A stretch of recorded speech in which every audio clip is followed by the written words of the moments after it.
Assalamualaikum warahmatullahi wabarakatuh. Bugünkü 29 yıl 2026 yılı Nokat çağrına gelip o yerde buna kırsam komşunun canı kırsam kafen canında götüratlarım oldu. Buna kanıdır artık çoğunluğunda şu gedonluğun Nokat'ın hakimine zaman yerine devansızlığı çoğunluğunda da gel.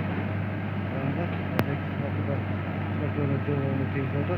Asfaltlılar çapında. Yani orada koskoğun Nokat çağrı önü buydu. Nokat çağrı da olmasın. Nokat çağrı sana anlatmış olmasın falan.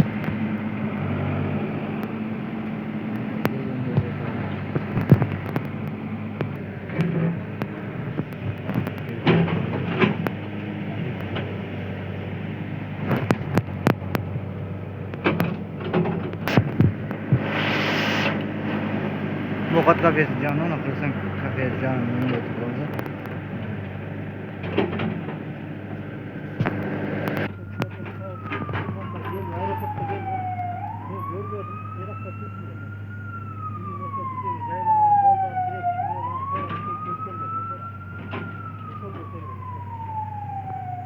Kırsan kafenin canı.